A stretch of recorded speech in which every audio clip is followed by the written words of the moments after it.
the factory team from Polaris Factory Racing. We have Ryan Thomas, Travis Clark, and Jason DeFuscia. Um, this is an interesting session because every brand needs research and development, and all brands want to make their products better. Brands want to improve. When the products are small, like widgets, you can have an R&D department and you can test in-house. You can test in a warehouse. You can test in a factory. But if you're creating a vehicle that's going to go 1,000 miles through the hot desert, it's very hard to test that in a warehouse. You actually need to be on site. You need to be in the desert. And a lot of times companies can't do that, especially if they're based in areas where there is no desert, in the Midwest, Minnesota. So you need to have a team on the ground who can do the testing for you. In the field of automotive, it's called transfer of technology. You test products, you test aftermarket parts on a car or any vehicle out in the field, and then what works and what works really good, you put it on the original equipment that comes from the factory. And that becomes part of next year's production line. So if you want to start a factory team, how do you do it?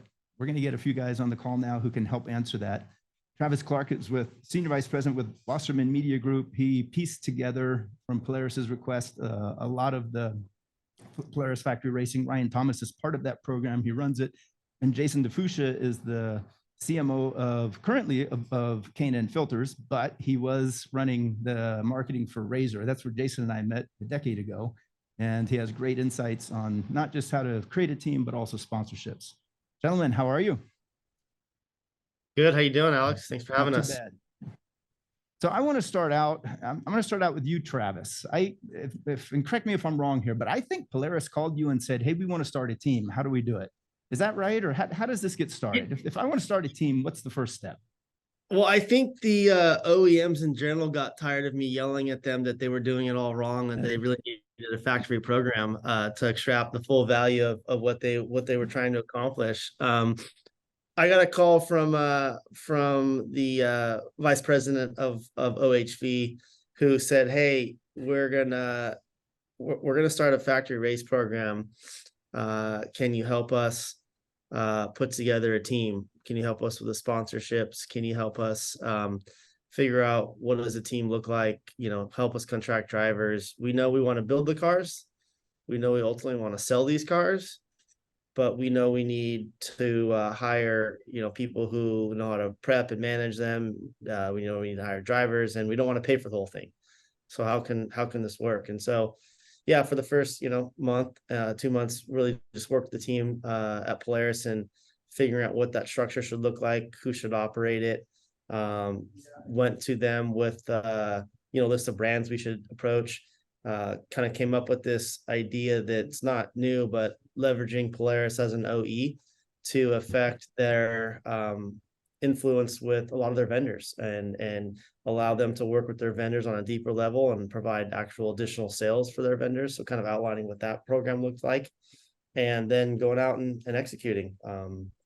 Super fun project. Hats off to Polaris for wanting to do this. They've really put a lot of time, money, and energy into this program. And it's obviously starting to pay dividends. And I'm really excited to see, with a true factory spec race car, how that will democratize racing in the future for people that, want to get into racing, but don't know who to contact or talk to about building them a race car. And I like the approach that you took because you started with the base company Polaris. Let's think about this. If someone's going to buy a Razor or a Polaris product, usually it's not cash. It's probably going to be financed. So you went to the financing company, Synchrony Financing. Now, if you finance something, you're going to have to buy insurance in case it gets damaged. Well, that was easy. Then you go to Progressive Insurance. Now you're looking at other manufacturers that could be part of it, whether they're factory upgrades, like let's say Rockford Fosgate sound system, that's an upgrade at time of purchase, and the factory fill, the lube tech. So talk for a minute about, instead of calling a variety of different brands outside the industry, find the partners of the company that you're targeting and dealing with from the beginning, because I think that's a very logical and sensible approach.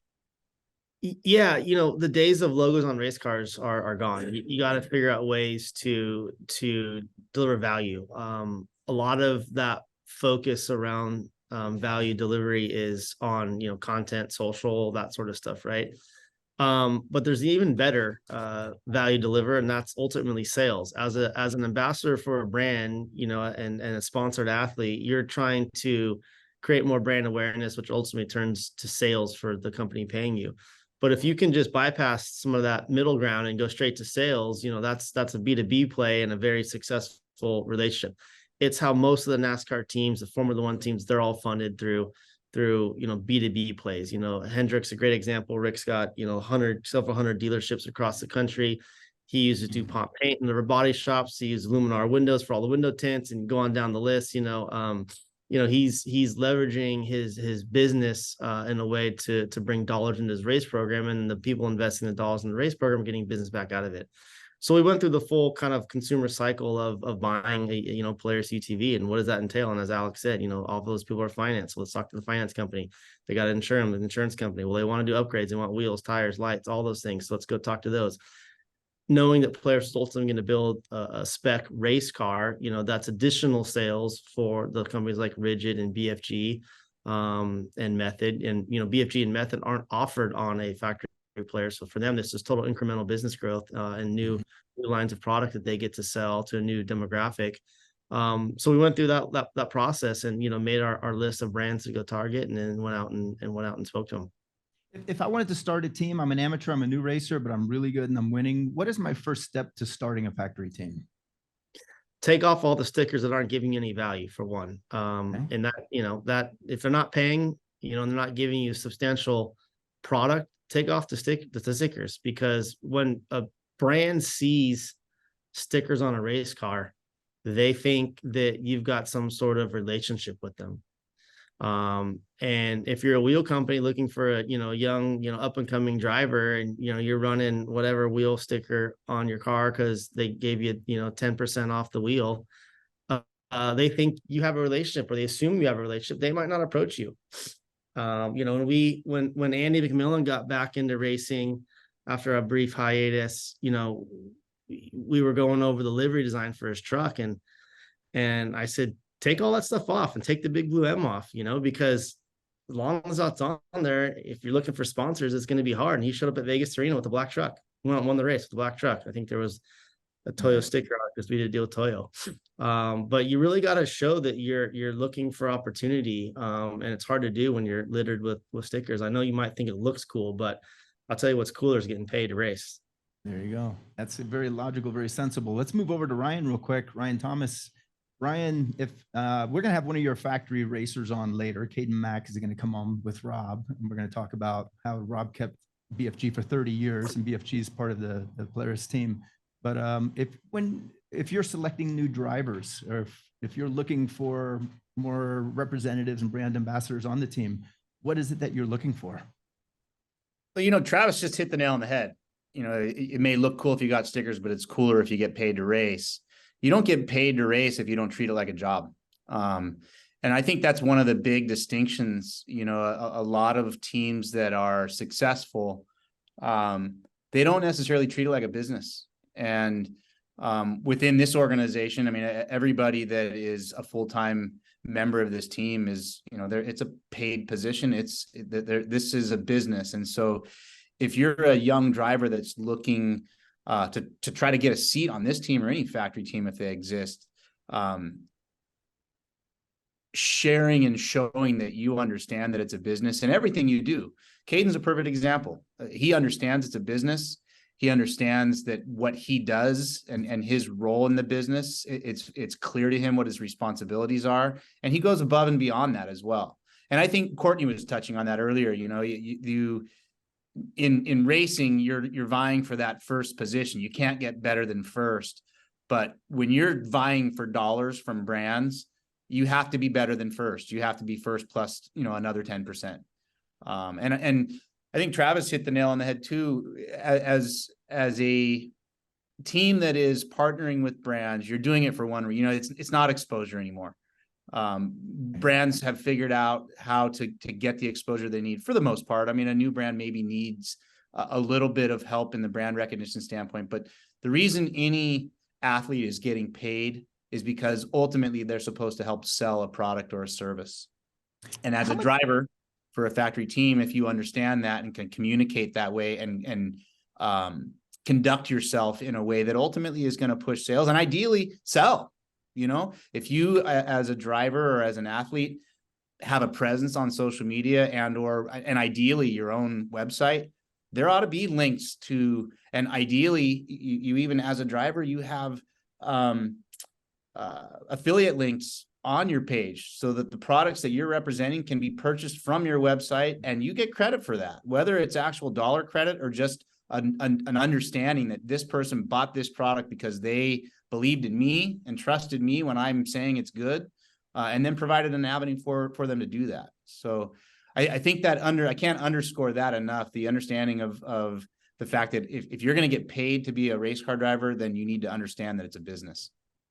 Yeah, that's excellent. Actually, I like the affiliate end because it shows direct results in terms of sales. How much autonomy do your drivers have when it comes to marketing and representing the brand versus how much is scripted that they have to stay within guidelines? Because Polaris might have strict rules of what they can say, what they cannot say, how to represent, how not to represent.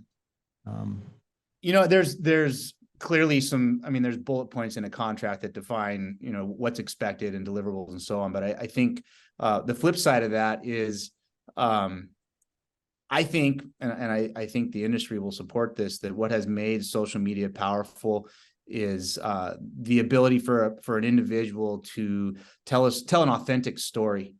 And Polaris has been great about allowing the team and the factory team and the drivers to be themselves. But on the flip side of that, if being yourself is not promoting one of your partners in a way that they want to be recognized, then you're doing yourself and those partners a disservice. So again, what's that, Travis? I was gonna say one of the first things we did, Alex, after we signed our drivers, is we had a media trainer come in and we sat them down, we recorded them, we asked them questions, we gave them full media training, which we should probably be doing again here, Ryan. It's been a few months. We got to keep doing that. But we wanted to, we were trying to operate this team in a full first class fashion, just like a Supercross team or Formula One team or whatever else. And media training is something that all of my other athletes go through with their other teams, and something that we're doing here. To make sure they represent Polaris and all of the other partners well, and they can speak effectively on behalf of those partners. So the media, but I think I'll dive into your Go question again, as far as the what kind of constraints do they have? There's the logical ones, right? The drivers can't be out promoting another brand tire. I mean, it's common sense.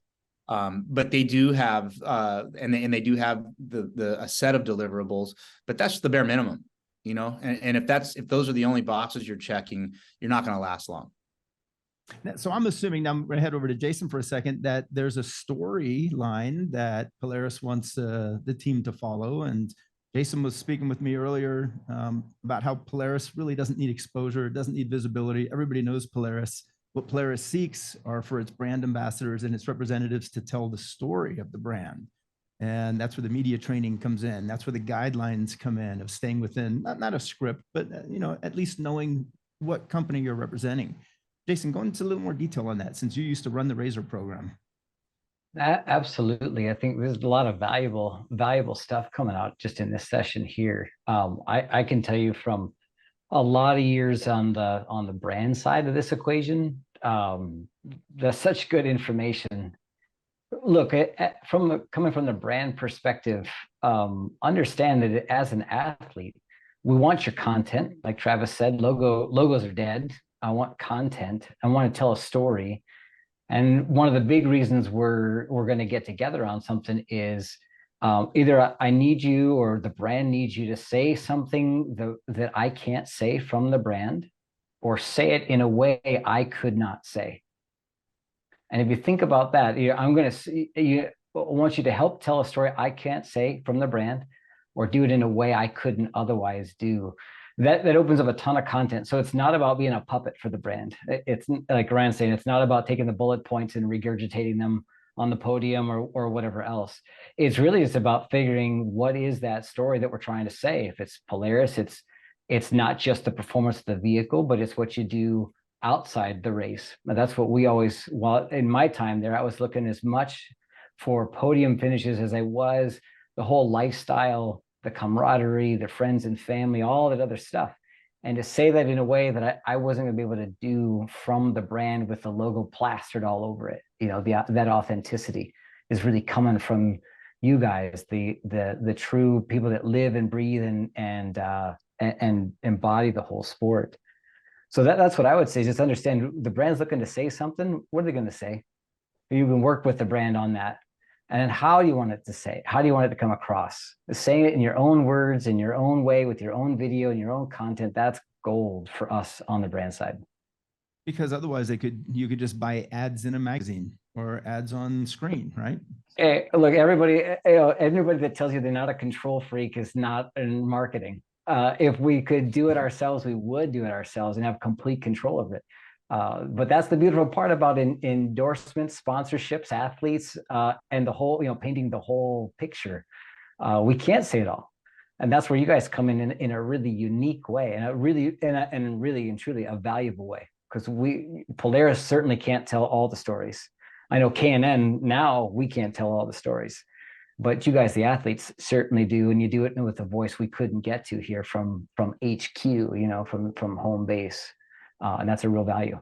So if I'm a new racer and I do not yet have a relationship with K&N or Polaris or any other brand, but I want to help tell the story, how do I learn that story? Who do I speak to in marketing? How do I get through? Because I've been knocking on the door. I'm not getting a call back. I want to tell your story, but no one's answering my phone and returning my emails. What do I need to do to get through? Yeah, that's hard. That's a great question. I don't know that I have any good answers other than to just be available and be out there and be known in the circles. Because your one email or your one phone call may go unreturned, but if you're out there a lot and the dots connect, then there's an opportunity to get there. The other thing is just realize the folks at the brands, they do their homework before they make that call back. So they'll be looking at social, they'll be looking at content, they'll be looking at that. And we can tell when we do that what your voice is. We can tell when we do that what your story is, who you represent, how you represent stuff.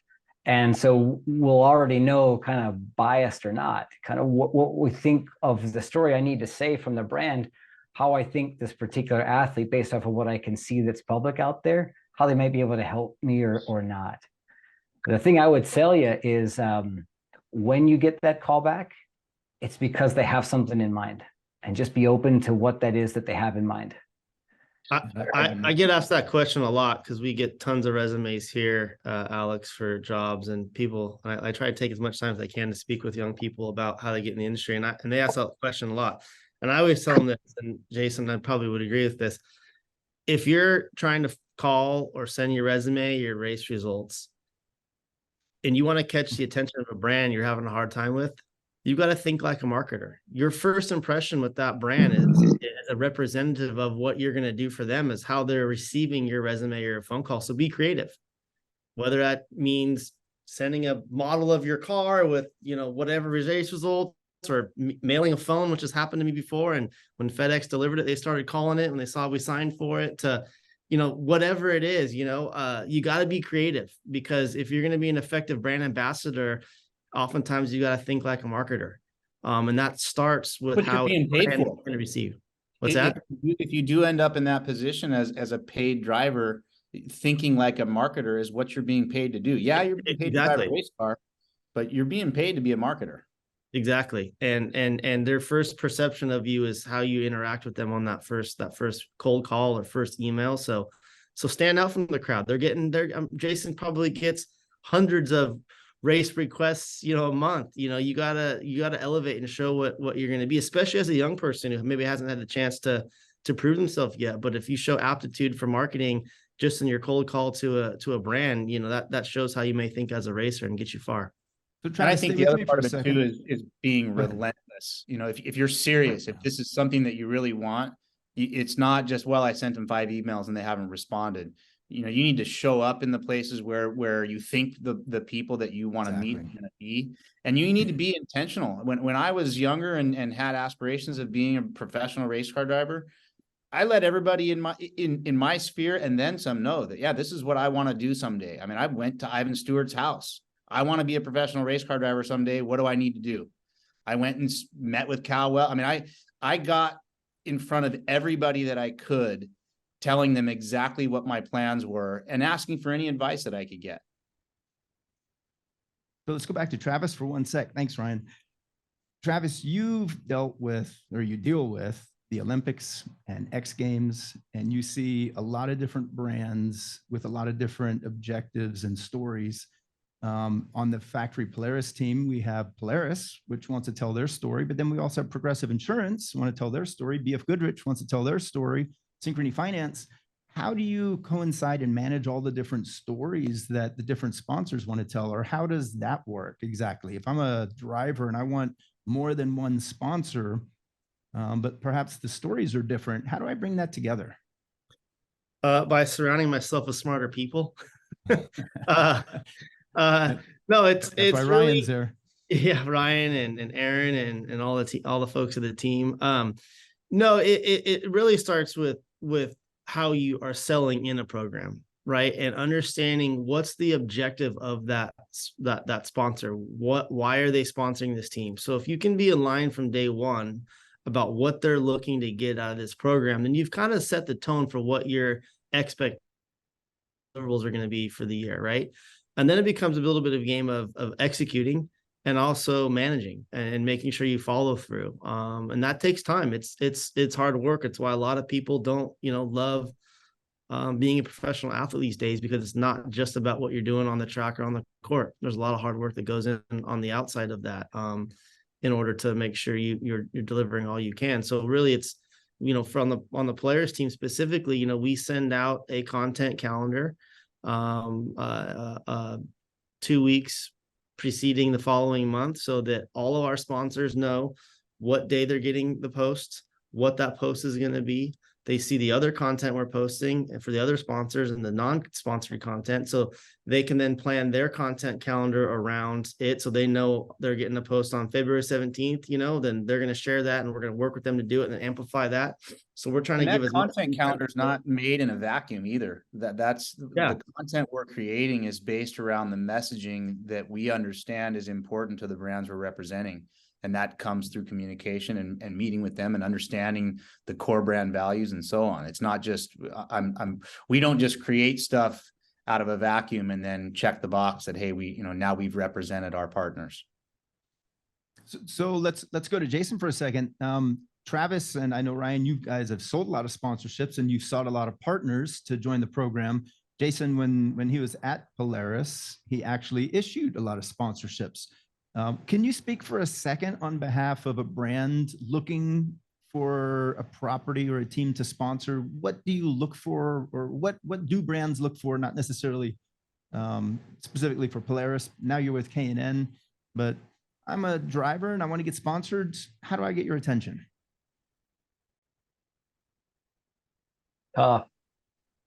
Here's the, like Travis mentioned, I'm sure Travis sees a million of these sort of resumes or sponsorship opportunities, probably involved in a lot of pitches. And it's true that a day in the life on the brand side, you get a ton of them, and you show up to races or events, whatever, so you get even more verbally and all that type of thing. I would say there's the flashy ideas to stand out, the creative things, cell phones in a box and all that kind of stuff. That's good. It's really good to get the attention. Here's what I would tell you is just be, it's going to sound stupid, but just be yourself. Be yourself. We're throwing a lot of things out here for folks that are in business for themselves and have a full race program to figure out everything else. And trust me when I say you got to respect for everything that you're trying to do. I know when you come to the brand that you're not going to be good at every single thing, and you're not going to know the storyline I need to say when you first make contact and all that kind of thing. I say just give yourself the grace and not have to worry about all reading my mind before you get into that first conversation. Right. Just lay out and be real about what you're good at and what you're not good at. Not everybody is great at every single type of content. Yes, lots of people have a GoPro, but they're not all good at video content. Everybody's got, you know what I mean? Like everybody's good at telling some kind of story. That'd be number one. the other thing that I would say to you is, in just terms of being real and being yourselves, is think about not just where you're good at from a racing program perspective, the classes you're racing, the equipment you're running, all that kind of stuff, but then off the track or outside of the racing, the lifestyle that you're in, where you want to be in. I want to work with somebody from the brand side that is that genuine character, that genuine article. And that means you're not going to get, obviously, not every proposal is going to get approved. But that means that when you do get into that story, or you get into that meeting and you start to work with a brand, it's going to be far better, far more genuine work, more sincere. And that's the relationship from a brand standpoint. That's the relationship I'm looking to carry on over and over and over again. And the other thing that I would just tell you is understand that the bigger brands, the Polarises and those types of things, they have lots of levels of athlete sponsorships. And so if you come in and you make it easy for a brand to work with you, and you commit and then over deliver, you're going to climb that ladder in terms of the level of sponsorship. You're going to climb that ladder pretty quick. And the other thing that I tell you about climbing that ladder is it's as much about who you are off the track as it is what your results are on the track. And I see that too as a common. I think people are put far too much emphasis on race results. Obviously, you're in racing to win and all that kind of stuff. And as a brand, we want you to support you to the win. But your value to us as a brand is far, far more. It's at least 50-50, if not more so, what you do between races and off the track as to what you're doing on the track, and that race summary and that podium interview and all that other stuff that goes into it. So just understand those things. Be genuine, be real about be open and honest about what you're good at. That's okay. And then, think about the kind of lifestyle, the spaces, the other stuff that you're involved in, and how a brand might tap into your story, because it's ultimately those two things got to come together. I like that, how a brand taps into your story. And you're right, you don't have to race anymore to represent. You have to be a good brand ambassador and fulfill the needs of that sponsor, create value for them through social or whatever it is, telling their story. Thank you, Jason. Let's go real quick back to, let's start first with Ryan and then Travis. You each have 1 minute, last words of advice for a racer on the call seeking sponsorship. What did we not yet cover during the day today? What advice do you have? I'm a young amateur, I'm kicking butt, I'm winning a lot of races, I need sponsors. What am I doing wrong? Well, I think Jason actually just hit one of my points, and that's that I think the average consumer today is less concerned about competition. And if that's the truth, then the average brand knows their consumers and knows that they don't care as much as far as who won something. They do care about identifying with somebody that represents their brand. So back to the authenticity thing, I think you need to live the life that you represent or that you're supposed to represent. And if you don't live that life, it's not going to work. There's has to be real. examples. Has to be real. Yeah. So I think that's the key thing is that the race results, that's almost like the bare minimum. And we hear this talk about influencers, the influencers, you're getting more on the budget these days. Race car drivers are we've always been influencers. That's the reason that you got sponsored. It was because you're supposed to be influencing and ultimately selling. Right. So thanks, Ryan. I would say, don't be discouraged and dream big. Don't give up, chase your dreams, believe in yourself, and work hard. It's not easy. Don't be discouraged by a bunch of folks telling you how hard it is. We're just preparing you for it. But if you believe in yourself and you dream big, and you got the skill, you'll do it. And we look forward to seeing you, at the track, fulfilling your dreams. Right on. Well, gentlemen, thank you. That was a great session. Thank you so much. Have a good day. Take care, guys. George, let's cue up Andre Jackson from Toyota, Mitch Covington from Monster. We have Johnny Greaves. And I want to first talk about value here for a second. This is a very important part, because what Jason was speaking about earlier is, you want to keep the sponsor long-term. Finding a sponsor in year one is not bad. You can offer a free sponsorship. You can just take product. Year one is not as important as years 2 through 20. This is where the money comes in. So keeping sponsors long-term is far more important than finding that sponsor. That's where proof of performance reports come in, very handy. We'll talk about that later. That's constant reporting, letting the sponsor know what you're doing. And as they said, also forming the relationship with the sponsor. That's key. And relationships sometimes go long-term. For example, Toyota sponsored the Toyota Grand Prix of Long Beach for over 3 decades. Toyota sponsored Johnny Greaves for over 2 decades. You know, what is it? And I'm going to go to Andre since you're on the screen and you're going to be first. What is it? Well, again, buddy, thank you so much for having me. It's been an honor and quite frankly, a lot of fun. I appreciate you. But, you know, I can say everything that's already been said on this, the relationship piece, the authenticity piece, the value piece, all of those things are right up front. You talk about the Grand Prix of Long Beach, that was a 44-year relationship. And we, with the Grand Prix Association, that was trying to make each other's lives easy. It was a fun event. It was obviously a popular event. It was a great branding event, you know, for us. And it was like a family, quite frankly. And it was very bittersweet when we moved to Texas and had to end that, you know. But with drivers, and I don't want to jump ahead, but it's the same thing as my predecessors today have said. You know, all of those things come into play. Who they are on the track, off the track, what they bring to our brand, how much of an ambassador they are. At one point, we were sponsored for 55 drivers, Toyota and Lexus, and all of them were meant as much to us as the next, you know. So, and we treated them as such, and we look at them individually. And now also, you know, a big deal, obviously, social media. You got to count that in. That's our lives are all digital. Right. No matter what industry you're in, no matter what city or country you're in, it's all about digital and social media.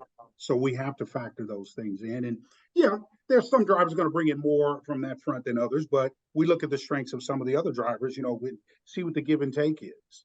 You know, somebody in their series or their other sponsors may be something different than others. So we have to look at it. And luckily, we have teams and groups and departments that look at those things individually.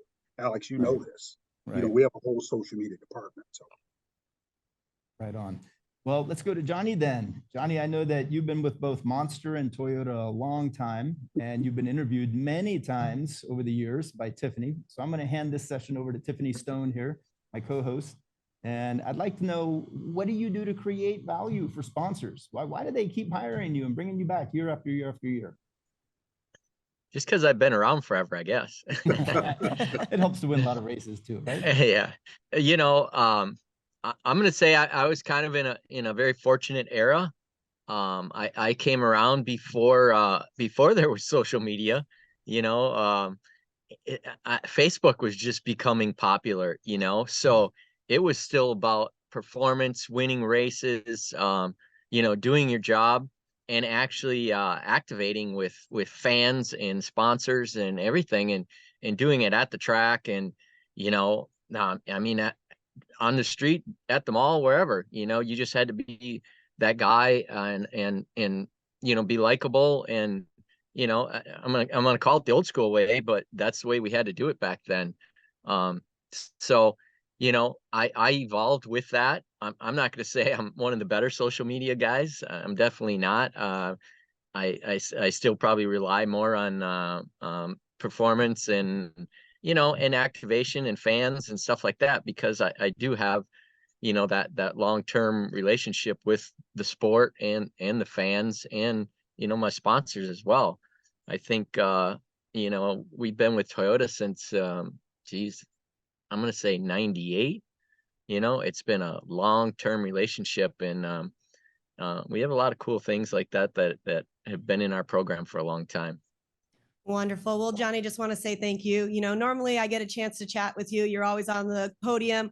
We now know you as Papa Greaves. And moving into all of this, obviously your son CJ as well has been with Toyota Monster for many, many years. Now, what have you taught CJ to kind of implement going into the 21st century with all of the stuff with social media and where we're at right now? Well, it's hard for me to really teach that because, the kids know more about it. I mean, my grandson Jackson, who's 2, he grabs my phone and he just starts swiping, and he knows more about it than I do. But I I do my best to instill in him that these are the things that you really have to focus on. It's easy to I don't know, drift away from that and say, I just want to be a racer. Well, these days racing isn't enough. Well, and I know that we're talking about it. And talking about racing and making it not enough. You came from an old school generation where getting on magazines, getting on TV, getting those interviews on the podium was where it was at. And then later on, you and CJ created the duo. And talking about creating the duo, it was something new that you guys really wanted to push out there and create this father-son dynamic. Obviously, we see you racing all the time out there, but where did the duo come from? Was it the next step that you had to go to keep your partners and your sponsors happy?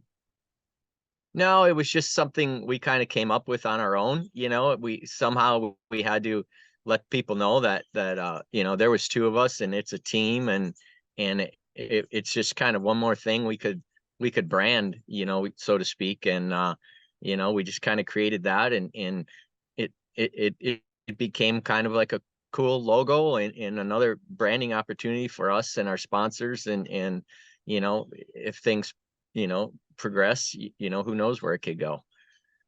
Awesome. Well, I want to talk to another one of your sponsors, your partners, Mitch Covington. Mitch, are you there?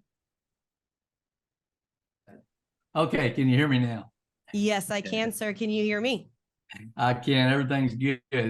Thanks again. Thanks for having me on. And Andre and Johnny, it's good to see you guys, man. I agree with pretty much everything that's been said over the last hour or so that I've been on. One thing I picked up on is each company kind of has its own personality of what it wants out of its sports marketing and what it wants out of its racing, and how that company wants their race program to work for them. At Monster, it was about winning in the beginning, and it's about winning now.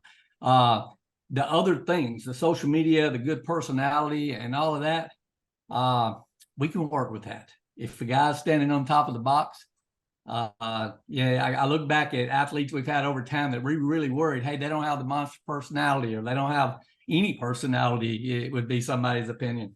I can even remember my good friend Ricky Carmichael when he was winning. He didn't want to talk to the press. He didn't want to do social media. Man, he just wanted to race, and a lot of people didn't like him.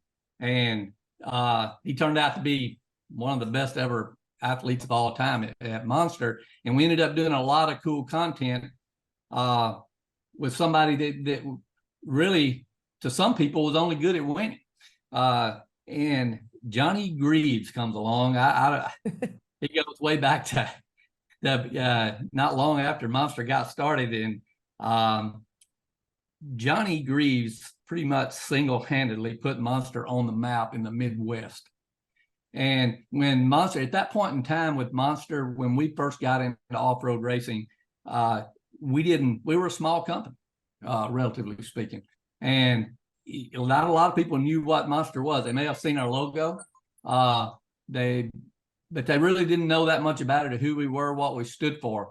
And Joe Parsons and Mark Hall and the guys at Monster got us, pointed Monster in the direction of off-road racing, and namely Johnny Greaves is one of our first ever athletes. And I think at one time Johnny was the largest sponsorship in Monster.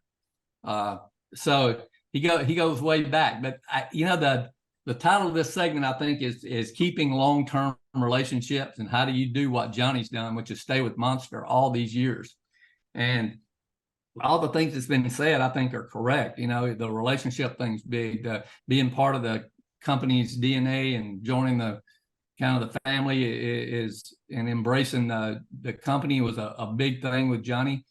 but his commitment to the sport and his commitment to continuing off-road racing at a high level in times when it went through some peaks and valleys, you know, that we all are aware of. Johnny Greaves was a mainstay, and the fans really liked Johnny Greaves. Even if they were pulling for his competition, he still had a great respect from everyone. And when we came in and sponsored Johnny Greaves, I think Johnny, what was it, 2005, 2004? I think 4 we did a hat deal, yeah, and then it rolled on from there. Yeah, Johnny started selling these T-shirts with our logo on it, and we went to the first race, and I think they had it looked like there was 100,000 people there wearing Monster hats. I'm exaggerating, but you know, people didn't know who we were as much back then. And in the Midwest, where you know, a long way from Corona, California, Johnny Greaves was the face of the brand. So but to continue how he's been here this long is he never backs up from spending whatever it takes to spend out of his own pocket, or going out and raising the money, whatever he's got to do to make sure that monster truck's going to run up front, and you know, and that gets the most exposure and hopefully wins over the fans. So I'd say, if I had to say one thing that's kept Johnny Greaves where he's at, as good a relationship guy as he is you know, as good looking a family as he's got, and everything else. What's kept him where he's at, man, is his commitment to the sport and his commitment to winning. And so I'll kind of leave it at there as an opening shot. No, you're correct. You know, Mitch, I've had the pleasure of knowing the Greaves family for many, many years, and exactly kind of what you say. It is the commitment, is the drive, and even going off of that, you've got CJ and now Kyle Greaves, another one who's got a helmet deal. I just do want to go back to Andre real quick. So Andre, talking about this partnership and everything that you've done with the Greaves and seeing where it goes, obviously that's also connected with Monster. So that helps not only the Greaves, it also helps Toyota. So with that being said, how do you see this value that you have a person who has 2 big brands, you know, Toyota Motor North America and Monster together with one gentleman? You know, that's a great question. JG, it's good to see you, Mitch. You guys, it's been a long time. It's good to see you guys. I'll be truthful here. When I came to the motorsports team, the relationship was kind of already established. It was heavily with TRD, our smart guys, I call them, that make go faster with Johnny's motor. And excuse my language, but he was already kicking ass. So I came in, and as far as I knew, it was JG and Ivan Stewart were the off-road gods, and that's all I needed to know. So with Monster, it just made it that much larger, because they were coming out. We had already kind of the relationship with the other drink had already gone away. So Monster was all I knew and all I saw. So it kind of was a win-win-win.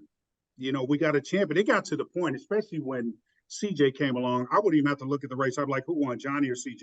You know, it wasn't even a matter of looking at it or looking at the stats or whatever the case may be. And like I was saying earlier, the relationship piece itself, you know, those guys, he and CJ, they've always made it easy, you know, and that's what it is, to make our lives easy for each other.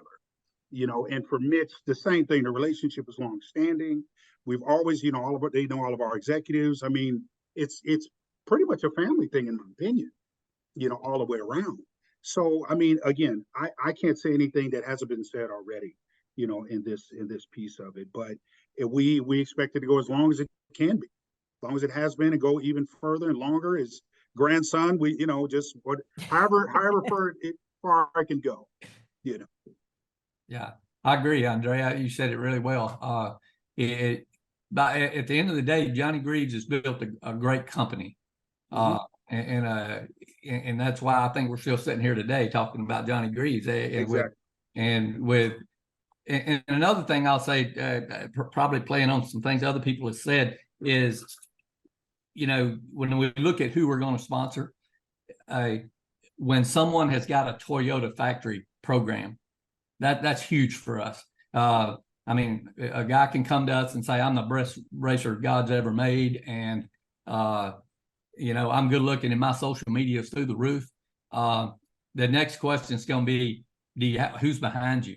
You know, are you with a winning program like Toyota and TRD, or you know, in motorcycles, or you know, which factory program are you with? And because, you know, that tends to build a solid relationship on race day. And it was very important to Monster that Johnny was affiliated with Toyota already when we came on the scene. It kind of made it, I'd like to say, a blind hog could have found this acre, man. I mean, he already had a good organization put together when we arrived on the scene, thanks to you guys and Johnny and his other sponsor. BFG, I think, was a big one at the time. So yeah, we don't just look, you know, in general sponsorships, not just with Johnny, but, you know, like in motorcycles, we look at who's behind this racer. You know, or in the young kids, is it his parents? Are they behind him? What kind of folks are they? Or can they afford to do this? Or have they got people backing them? How are they supported? All this that's around the program is really, really important. So if a great racer comes to us and wants to be sponsored, but he doesn't have a team and he doesn't have good people behind him, or, you know, we're probably not going to buy into those issues, right? No, you're absolutely correct. Oh, Going to you, Johnny, real quick, and talking about having the team behind you. You've got Kathy, you've got your daughter Jess, you've got CJ, your brother, your nephew's there. Everybody's there and helping. And, you know, I know that Kurt and Kyle are on their own, doing their own thing, but it is a team effort, and it's always been a team effort. Anytime that I go see you guys at the pits, everybody is working together. So Johnny, I guess the question for you is, do you believe that having this great team behind you, having all that, is what keeps your 20 years of value for not only Toyota and TRD, but also for Monster? Oh, absolutely. I mean, one thing I pride myself on is, you know, not only having long-term, you know, relationships with all our sponsors and, you know, not having to worry about that every year, but they have the trust in my program and my team, because I hold on to those people. You know, I have people that I have so much value in, you know, and I know that those people have a lot of value in the sponsorship eyes too. You know, I mean, Mitch and Andre, they know Brad, they know Devin, they know my wife, they know who's all involved in what they do, and I can't be, you know, moving around and shuffling people and expect to get the same results. So, you know, it goes back to the same thing. You know, you got to have a solid platform. You got to instill confidence in these sponsors that, you know, you're going to be there every week. You're going to show up. You're going to look good. You're going to perform. You know, you're not going to let them down. You know, everybody has their bad days, but at the end of the day, you know, they are very comfortable with our program, no matter, you know, you go back to what Mitch said when the series took some up and downs, and yeah, it did. But, you know, these guys knew in their heart that we were going to be there. We were going to be doing our job. You know, we were going to make the best of it. And when it came back, we were going to be there ready to take the next step. So, you know, you have to have that program that makes them feel comfortable, right? They don't want to be worrying about, you know, where's this program going next year, and who's his driver and who's his mechanic and you know, they know it's a solid program. You know, with me and obviously with CJ, you know, doing what he's done in the last 10 years, and you know, and even Kyle Greaves, you know, coming up someday and you know, potentially maybe taking my spot, you know, and you know, we'll see how that all goes. But I guess my point is a program that they can trust and feel good about is huge. No, you're absolutely correct. And I just want to say a big congratulations, of course, to CJ, 8-time Pro 4 champion this year in the Champ Series. Thank and you. Also Dev Dog, he won the Mechanic of the Year. And I think that's awesome. And like you were talking about, that is exactly what it takes to build these relationships. You said, hey, who's my mechanic? Who's my spotter? We all know that Devin is spotting for CJ. And, you know, Andre, how does that make you feel as well? You know exactly what you get every time that CJ or Johnny goes out on that track. You know who they're going to have. And then also for you, Mitch, when you want to come back in as well, how does that make you guys feel? The top of the top for the game, they are on the top representing two amazing companies. I got to interrupt one quick second. So when you talk about a dev dog getting a mechanic a year, they've only given that award out 3 times. My brother got it the first time. My mechanic, well, my brother was my mechanic. My mechanic now, Brad Marty, got it the second time, and CJ's mechanic, Dev Dog, got it the third time. So it really gives you a big picture of how much effort, how much work we put into it, and you know, how we feel about these guys on our team. And to piggyback that, I mean, you know, it's quite simple, really, and JG kind of already nailed it.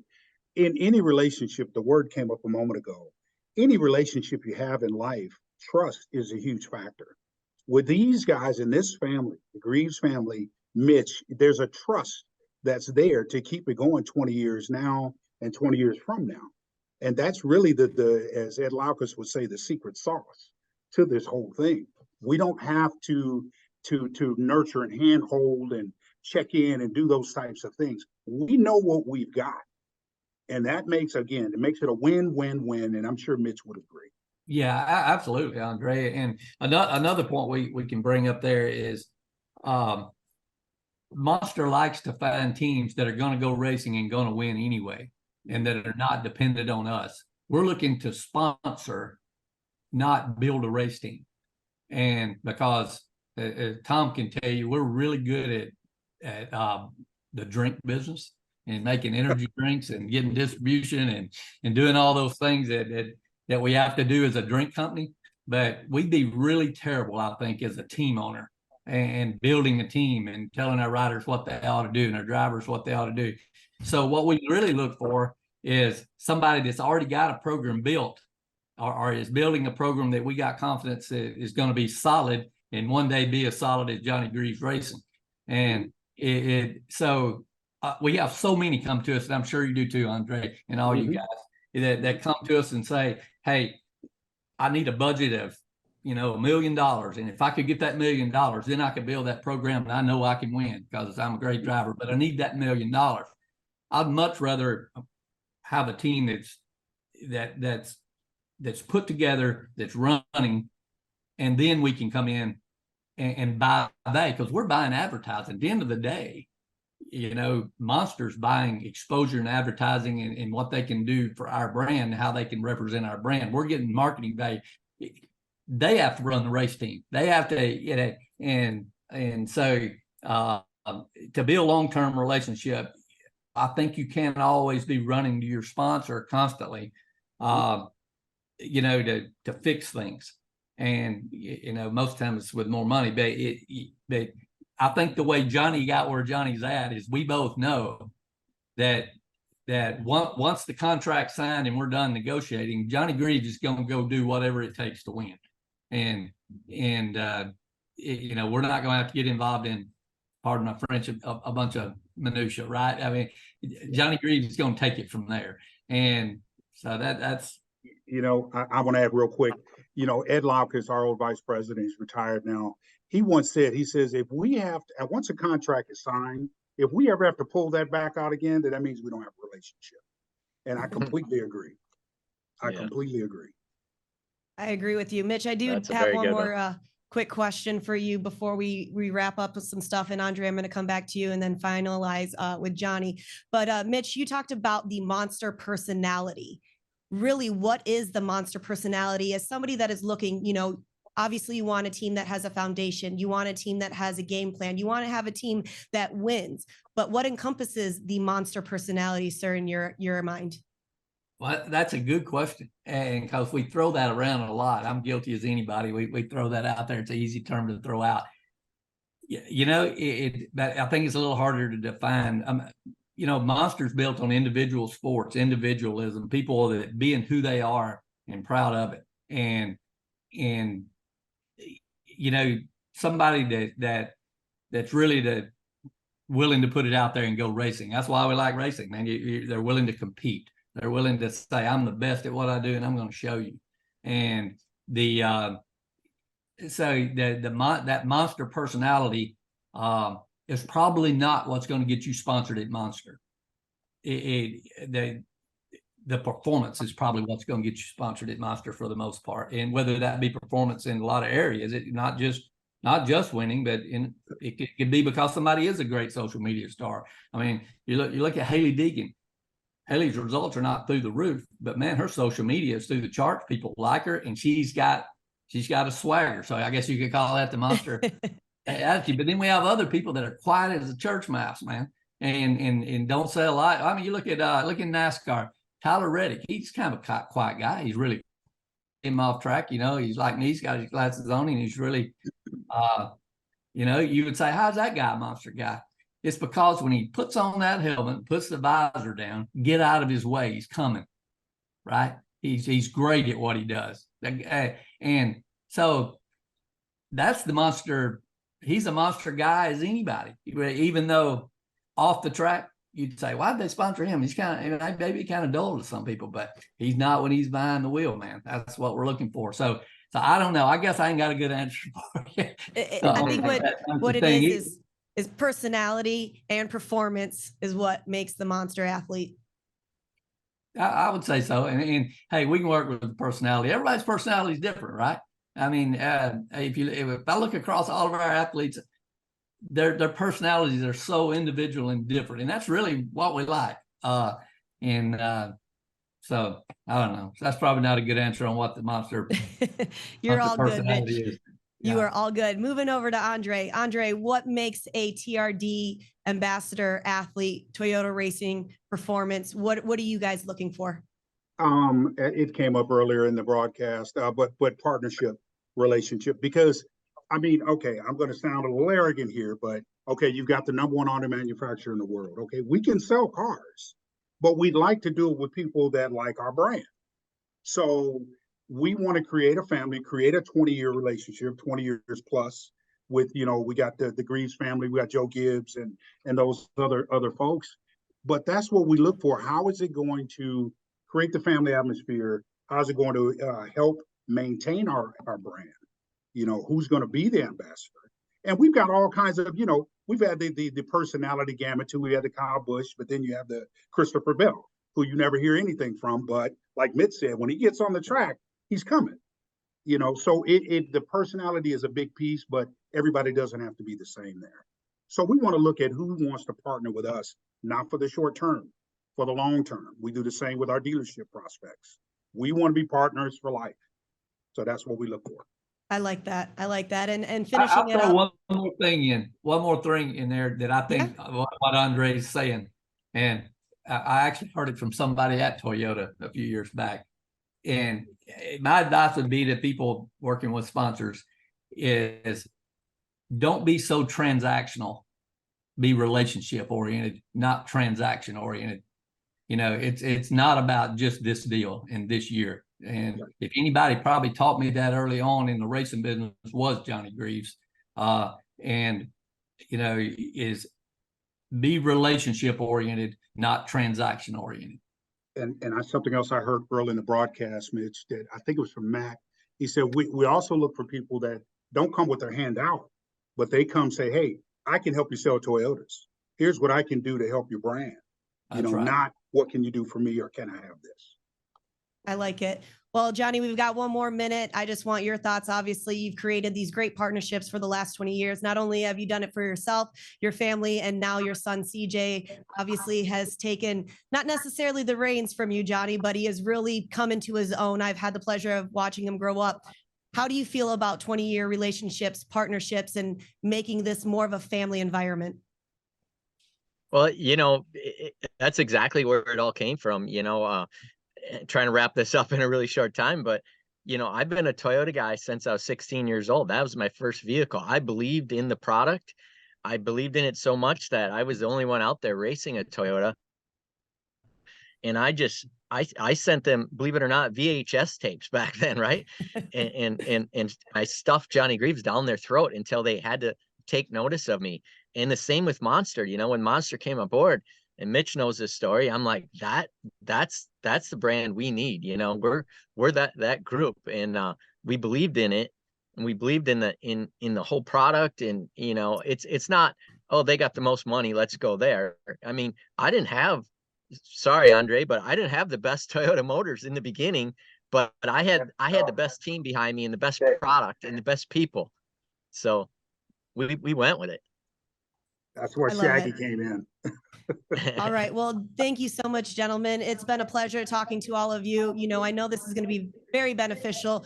Creating relationships for 20 years takes a lot of time and effort on both sides. And Johnny, you are an icon of short course racing, especially the Pro 4. It's been an awesome time being able to watch you and watch the sport grow because of you. So thank you so much. Well, thank you for having me. It's been a pleasure.